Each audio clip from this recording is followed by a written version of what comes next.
Let me zoom in just a tad. Yeah. Are you ready? Ew. Teen, y'all is so cute. All right. Hey y'all, welcome back to my channel. It's your girl Ify B. I hope you're doing well. I hope you're doing fine. As you can tell, I'm in a different space, high key, with some new people that y'all have never seen before. Because this is the first video on my channel. I feel so honored. Oh my god. Hi, I'm Cameryn. I'm Taylor. I'm Jana. And we're the Powerhouse Girls. So cute. It's so cute. They have a channel together called Twin Two, right? Yes, the Twin Two. They have a channel together. I'll link it down below if y'all want to check them out. Today is Valentine's Day.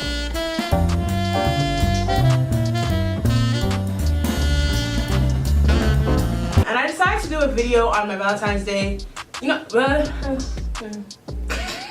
so I decided to do my video for Valentine's Day, not on like a relationship or anything, because you know I'm not in a relationship, but on self-love and body love, because I feel like that'll be much more rewarding for me, and for just a lot of women, specifically black women, and how our skin tone, our body size, and all that just ties in together. So we're just gonna have an open conversation. Y'all may not see us, but you know, we're in some tank tops and shorts, or like sports bras and shorts, a little vulnerable, a little out there, because it's gonna be a vulnerable conversation, you know? Yeah, this thing keeps leaning. Stop leaning on me.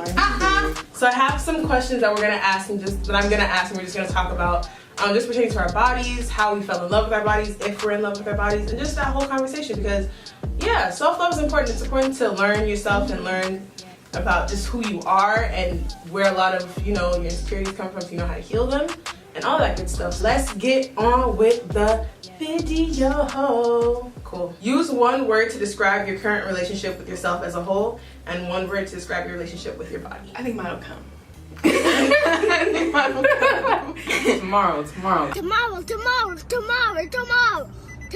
The word that I'm using to describe myself as a whole is progression. And then like progressive, but you know, progressive. And then my body, indifferent. So the word that I'm using to describe myself as a whole is probably compassionate, and my body is probably fluid. I think for my body and myself as a whole, I think it's the same word. Indecisive is my word, because I mean it's like the battly thing, you know. Yeah, so it's indecisive. I feel it. Said one word. Okay, I think for me with myself is like working. That was like the first thing that I like thought of. And then for my body, definitely like loving, like, or trying to be, like, you know, more accepting. Next question. What's your biggest insecurity? How does it affect your subconscious / everyday life? My biggest insecurity is probably my skin. I try not to do this as much, but I used to do a lot. I touch my face a lot. Like even in my sleep, like if I wake up, I'm like, what is your skin doing right now? It's getting better. My skin's getting better, but like I work really, like literally, like someone the other day was like, you take such good care of your skin. Like I'll be in the bathroom washing my face for like 15 minutes. Like you know, but definitely my skin is probably my biggest insecurity. For me, I'll say the same thing. Like right now is definitely my skin, because like I've had acne for a really long time, since I was like in 5th grade. Like for me, it used to be like my stomach and like my body weight, but I mean that is kind of like something that I still deal with a lot. But like now it's more like, damn, like when am I not gonna have acne? Like I feel like I'm too grown to have acne. Like I'm 20 years old. Like This is probably my second, but y'all really hit the points with the skin, so I'm not gonna go over it again. My teeth. Okay, so my smile's nice, like it's cute from afar, but I should say from afar. it's cute from afar. Like you can't tell, like they look really white. It's like my smile, like it's like crooked, like all my teeth are crooked. So my smile is really crooked, and honestly it doesn't really affect my life. It's just really annoying, like personally, because like when I go, like I don't really notice it until I go and I look back at pictures and I'm like, why are my teeth like doing this? So really no, they do though. Like, and like the way they like, no, I'm literally telling you guys, like the way they like, there's like, you can see like the in certain pictures, like you can see like the shadows, and it is just like, it kills me. It kills me. There's nothing I can do about it except like get braces. I'm not about to get braces. I'm 19, so we're just gonna have to live with it. But like, it kills me. Like, Your smile is beautiful, Tay. Period. I'd say my biggest insecurity is like, okay, I'm getting a little emotional, but let me try not to. My biggest insecurity is my body. Why am I? My Girl, I'm sorry about crazy. That's be emotional. We love emotions. We do. We show emotions. Emotions is the only way. We're not brick walls. Yeah, I'd say it's my body. Like I said before, there's never been a time in my life where I was like completely satisfied with what I saw in the mirror. Like I try to fight it by like wearing what I want to wear anyway, but I still find myself like not wearing things because I'm scared of how, oh, what if my stomach pops out in that? What if I look really big? What if I look really fat? And yeah, it's just annoying, especially seeing people who have like really nice bodies. Like I try not to let it get to me. Like I try not to let Instagram get to me, but it's hard. This shit hard, bitch. And they're everywhere. It's hard. And like even when you don't do it explicitly, you do it subconsciously and you still like compare yourself to them. I can't really remember a time. Okay, I controlled it a lot. Whoo, proud of myself. Can't really remember a time in my life where I wasn't satisfied. Where I was satisfied with, you know, my body. Okay, next question. If given the opportunity, would you change this part of yourself? Like, it can change like that. Absolutely. I don't care. I don't care. Like, yes, it would just make my life so much easier. Then it's like, okay, like if I didn't have acne, like that would probably, I'm not saying that would alleviate all my problems, but it just make things, but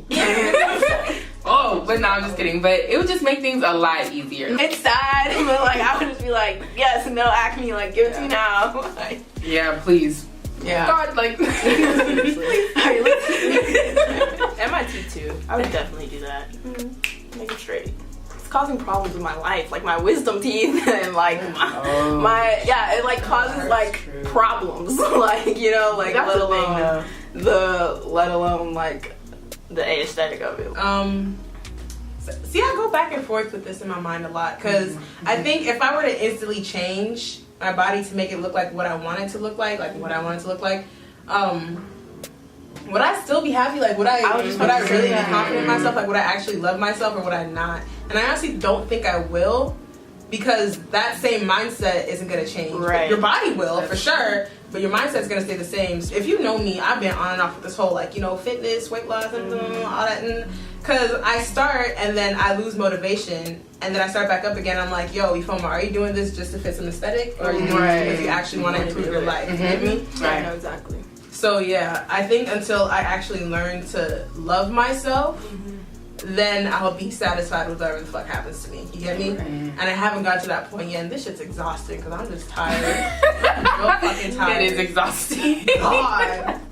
Yeah. I think like when I started my little fitness journey or whatever, I think that the reason why it like worked is because I was doing it to get stronger and to just be a healthier person, and then eventually like the body came with it.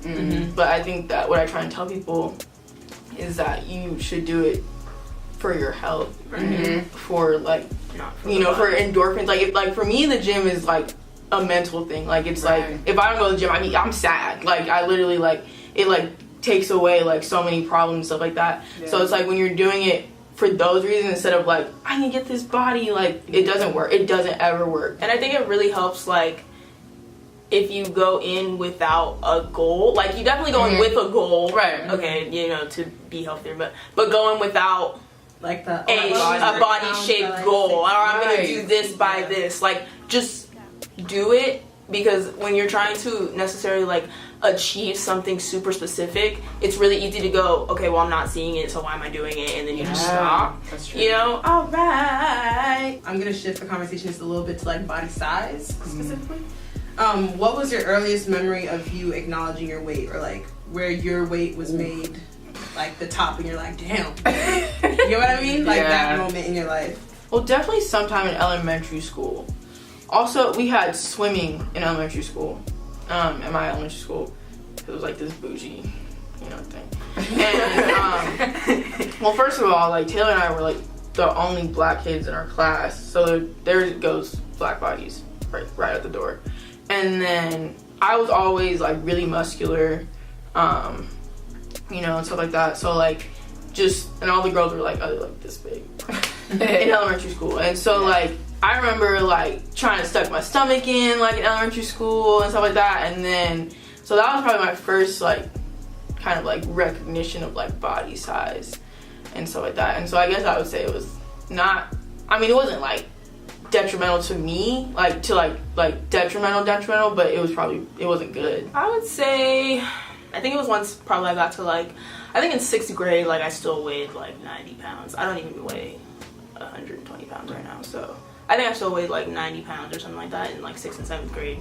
And I think it was like, I don't know, it was like this one lady, I can't even remember why we were there. I think it was my mom's like tax lady, and she was like, you are so skinny, you should eat a burger. And I was like, I started crying. I have to be grateful for my mom because she has always like instilled positive images within Cameryn and I. Like, you know, when people would say that, she would be like, like, no, my child's fine the way she is, you know, but, and like always tell me those things, but it was just kind of, you know, it's just a thing. I don't really like to be like, ugh, you know, like skinny problems, because, but I think also like a problem. But like, I think also though, like with, there was actually a study on this, like psychologically, but like when you're like thinking about the ideal black woman or whatever, and it's like, you know, Coke like bottle. It's Coke bottle. So it's like when you don't have like, you know, the big butt, the big hips, and this tiny waist, and like then you're like, like I'm not.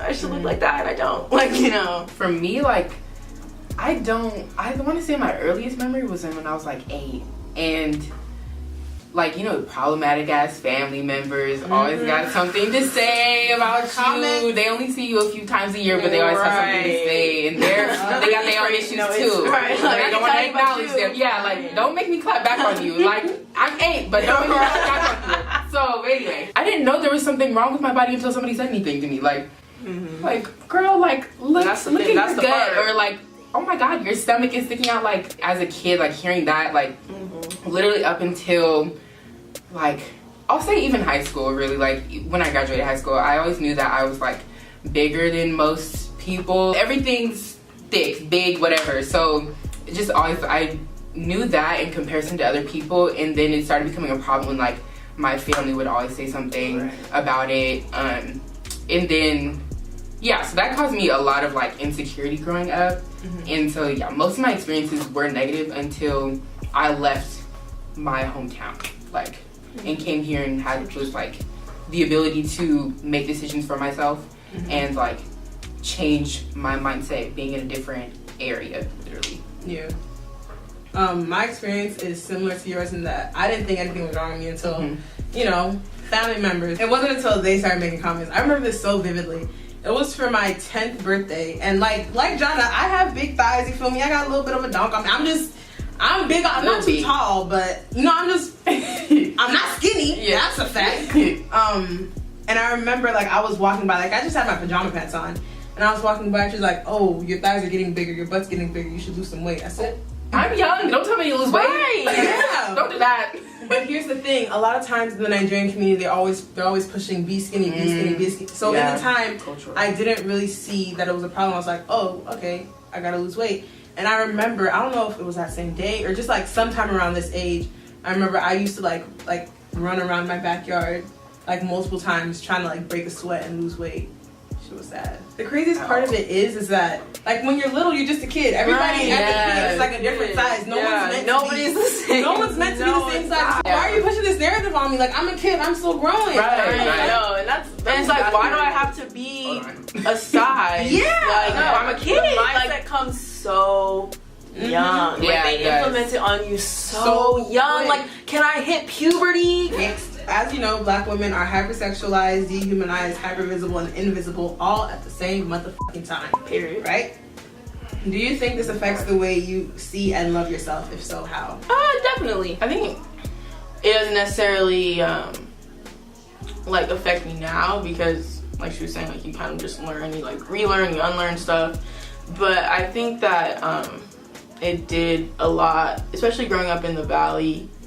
Where there are very few black people. Yeah, there's a few black people, and then the black men that are out there, like, don't want you. they don't want love you. the snow. And then like they, you know, are fetish like I said, the Coke bottle. Right, they want the thing. Coke bottle. Even here, it's that still, I mean, hasn't really changed much. And yeah, that hasn't changed much. Sorry. It used to hurt. Now I'm like, You can, you know, put little fingers Child, up. my I mean, I child did is it small. anyway. Oh, your child is small. If I had like 10,000, like, Right. it's okay. I'm still in the birthing stages. It's alright. For me, black like female children are hypersexualized from a very, very young age. Yeah. And like growing into myself, like growing into my body, like I had boobs in 4th grade. Like that, like that, like I would get hit on by guys when I would go to the mall with my family, and I'm like 12.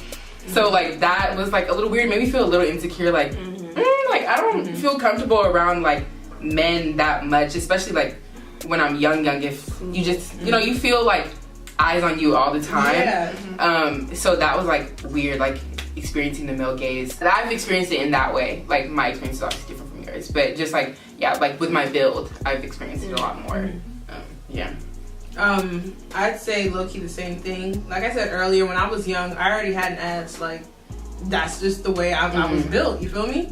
I already had a lower body, and so like right off the bat, it's crazy because when I was young, I knew something was wrong, but I couldn't really like pinpoint what was wrong. And I remember in high school, people always used to make comments about how I was thick. I was always thick. And at the same time, they didn't really care too much about my struggles as a black woman. Right. And my high school didn't have a lot of black people in general, so a lot of times when I'd speak about it, like, here she goes again, you feel me?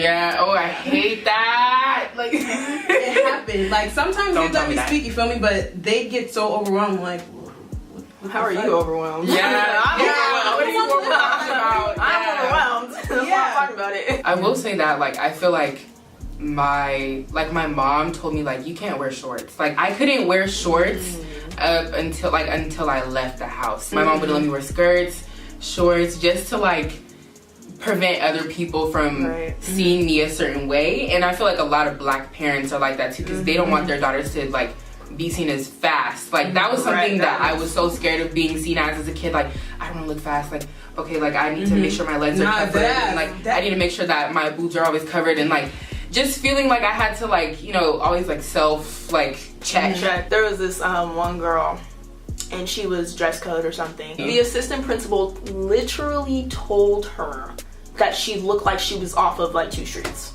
Yeah. Like, oh my it was like, god. Literally, like you look That like is you're off of terrible. like Fig and some. I swear, I kid you not. I was standing there and I was like, and she was like, she was taller. She had like her body was a little bit more developed, and I was just like, what? And I remember like what you were saying earlier about like policing your own body. Yeah. Because my sister's older than me, right? And my sister growing up, she was bigger than me too. And so I remember my mom always getting on her about, oh, you can't wear this, you can't wear that, you don't want your boobs to show too much, you don't want that to show too much. So my mom wouldn't have to tell me anything. I just policed my body myself. I remember this so vividly. There was a point in my life where I would never wear anything. Like I put my hand on my chest like this. Before my hand was tiny, but I put my hand on my chest like this, and if it came below like the end of my palm, like, yo, I'm not wearing it because I don't want my non-existent titties to show. Yeah. Yeah. So it's. You really do start policing yourself too before your parents can do it. But you're kind of like embedded with this mindset, like, okay, I always have to look this way, this way, this way, this way. So. And it wasn't even like, oh, I don't want to like. It wasn't, oh, I'm not trying to be hypersexualized, because at the time you don't know what that word means. Right. It was more, I don't, like you were saying, I don't want to look fast. I don't want to look like a hoe. I don't want to look like this. You feel me? And then you also start just degrading other people and doing that. You don't even realize all of that. Yeah, that's really true. That's the craziest you part. start looking at other people like, Oh, she got has shorts on, like, yeah. Like, girl. Yeah, it's terrible. Yeah. I feel like Cameron and I were really like lucky. And I was like, sometimes my mom let me dress how I wanted too much, because them fits in middle school was not cute. She needed to be policing me because like yoga pants. I don't know what was like, going on, but like I feel like that's something like we got really lucky in our life. My mom just kind of let us express how we wanted to. Honestly, I feel like that's a privilege that just comes with being smaller. Yeah. Someone who's bigger can wear the exact same fit as someone who's smaller, but the person who's bigger, that they're gonna look at them like, oh, they're the hoe, they're the ones who to cover up. We sort of touched on this a little bit, but a lot of times in body positivity conversations, skin color isn't a topic. So what is your relationship with your skin / with colorism, and what's your earliest memory of experiencing it? Again, I would have to say I think that we were pretty fortunate in my mom definitely telling us that we had beautiful skin, like all the time, like, ooh, look at your chocolate skin, like, ooh, you are so beautiful. I think during middle school it kind of got a little harder just because of where we grew up. I mean, I'm not gonna speak, I'm saying we because, you know, we, but like in terms of just being a black girl in the valley, you know, all the black guys, they just love anything. I wouldn't even say the white girls, I'd say anything other than the black girls. Deadass. I think it definitely got hard there because it was like, you know, all these girls like dating, you know, doing things, getting their first kiss and stuff like that, and like you weren't because you were a black girl and you were dark skinned. Now I'm like, so cute. I mean, even like just growing up, like I don't even know, like I don't remember the earliest memory I had of like, you know, like a issue or something that happened like with my skin color. Probably middle school. It's not necessarily a battle for me because I do love my skin. I love my skin color, but it's on and off. Like there's definitely sometimes I'm like, yeah, if I was lighter, bro, like I have all the niggas, like. Yeah, but fuck the niggas. yeah, but or I'd be like, oh, if I was a little bit lighter, you know. But the thing is, like, all at the same time, I don't want to be lighter. Like, it's not something that I want. It's not something that I want at all. But sometimes I'm like being dark skin is kind of hard sometimes. Like, I'm like, this is a hard life. I didn't ask for this.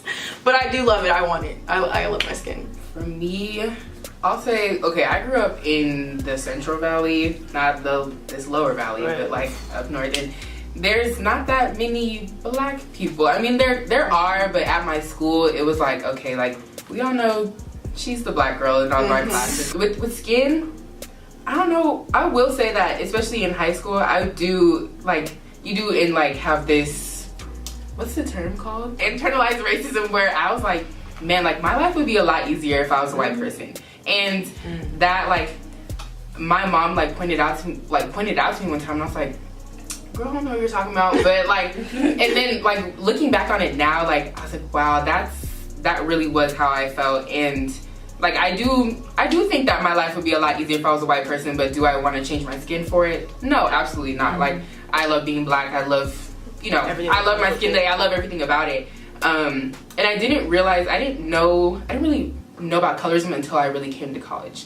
And that's just what comes with having light skin privilege. Like you don't have to acknowledge that there are darker skinned people that experience more problems than you do just because like their skin is darker, even though they are black. Like you're black too, but you know, they experience a different form of oppression because their skin is darker. Like, and I realized that especially like when you're kids, like kids make fun of darker skinned black girls so much, so badly. Yeah. It's so terrible. And sometimes like you see even other black children feeding it right. into Yeah, it too. And that's the part. Yeah, like that's really the part that's like, part. I'm not dark skinned. I'm just so growing up. I remember this one time I was at a graduation party, and for me it was more about like being African than it was skin tone, I guess.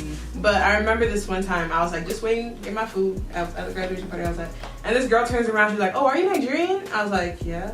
And she's like, "You don't look Nigerian. Your skin is very fair. You look mixed. You're not mixed." I was like, mixed. The mix. I'm like, Mixed. no, I'm not. And I remember I didn't take it as a compliment because I knew something was fucked up in the comment. Right. I couldn't Yeah. pinpoint what exactly it Microaggression. was. Yeah. And believe me, it was a Nigerian woman saying this to me. Yeah, it was. So I was just, I was confused. I was like, what's the obsession? Like, what's the deal? Yeah. I feel like I experienced colorism in a different way. I remember just in Nigerian community in general, there's a lot of like bleaching creams and changing your skin tone and stuff. And I feel like because I'm just not darker, the topic didn't come up a lot. But just knowing how the culture is, I know that it's a common thing to just like just Wanna like be how lighter. to want to be lighter, to always make snarky little comments to people who are dark skinned, just comments of improving your skin. Oh, put this on your skin. It'll make your skin look better. It'll make it its proper color. Like, what the fuck does that even mean? Yeah, What's wrong with proper color? color. Like, what does Proper that mean? color. Other than us being dark skinned, like we got the mixed comment a lot because of our hair. Since since we were like really little, they'd be like, "Oh my god, are they from the Pacific Islands? Like, where are they from? Where are they from? Where are they mixed with? Where are they from?" Exotic, like, And so, like I said, my mom, she like really was like on She the wasn't with the shit. yeah, but she Yeah. was like, they're black, you know, like, and so from the time I was little, like I was always like, I'm mixed with black and black, like I don't know what to tell you, and but like the stigma that you're, you know, like prettier or things are prettier, things are better, like when they're furthest away from black is like the totality of black in general. yeah, is like that's how we had that outside looking in perspective too. I'm trying to hurry up because they know I'm for the door, but y'all have to wait a little while to get out of the conversation. Do you think? All right, now we're gonna take a positive turn. What's your favorite physical and non-physical part of yourself? My favorite non-physical part of myself is my heart. Like, That was a hard slap. Oh my Yeah, God. like, are you okay? like I just really try and just make sure everyone that is in my life feels loved by me at least. And like I feel like I'm really compassionate. Yeah, my favorite physical feature would either have to be my smile or my legs. Just disclaimer, she does have a really big heart. She's my passionate side. Because Lord knows I don't have one anyways. Okay, so my favorite non-physical feature would probably be my mental like ability to cope with things. I have worked really hard to like healthfully cope with things, and I do it really well now, and I'm just good at it. I worked really hard for it, so I love it. And my favorite physical would probably be my lips or my eyes. Me with my physical, definitely my legs. Like, there's a lot of power in Yeah, so girl, I it is. appreciate like I might be able to fuck some bitches on this whole- But anyway, non-physical, I would definitely say I don't want to say my heart. I don't know if that's my heart or whatever, but I do feel like I'm very like nurturing, very like compassionate, and I do try to make people feel comfortable in any situation, or just like at least seen and heard, like especially if we're in a conversation, like but yeah, I think that's my favorite. My favorite non-physical, I'd have to say, I guess, my aura. You do have a great aura. Does that make sense? Yes. Yeah, I'd say my I aura. know exactly what you're talking about. I've heard it a lot, but sometimes I don't be feeling like it, but I have a very like radiant personality. You really do. And people just feel comfortable around me, so I'm like, hey, why the fuck not? And then my favorite physical part, my legs. There are a lot of power in my legs. Shit. Kick a hole. Stop them. My nose, and for a while, I think my forehead. My forehead is really f***ing adorable. It is. I like her. I'm just looking I've at grown it. to like her. She's cute. How have you grown to love your body and your whole being in general, and what are you still working on? Like I said earlier, like going to the gym and stuff like that, I think that's what I love about my body the most is how strong I am. Because I'm pretty strong. I love it. And it affects me mentally, like it makes me like happier person, stuff like that. So I think that's what I love the most. My being in general. I think that despite a lot of the things that I've been through, that I'm a generally optimistic and happy person, or at least like outwardly, and I try to be.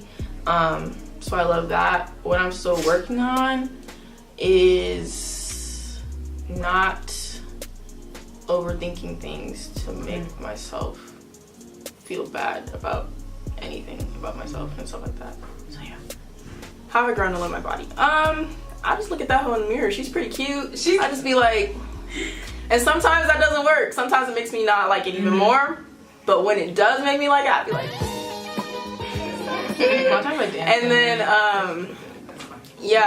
then also my strength, like even though I don't go to the gym as much as Cameryn, I'm always surprising myself when I do decide to work out, and like my strength, even though it looks like my arm could probably break off, it won't.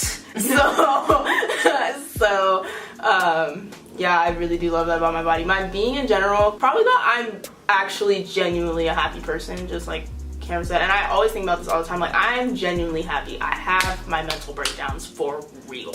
But like, but in general, like, I am really happy, like, genuinely. Okay, so with myself, how have I learned to do that? Oh, just like, I guess a lot of like self-reflection and like journaling and just kind of like learning about yourself and like just kind of like reevaluating situations and just seeing like, okay, like this is part of my personality and I can't change that really. Like, I mean, you can, but it's also like, this is part of my nature. So just understanding that and like spending a lot of time with myself too, like literally by yourself to understand like, okay, just really processing yourself and just being accepting, like, you know, just like some things you really just can't change about yourself, and that's just knowing that is really important.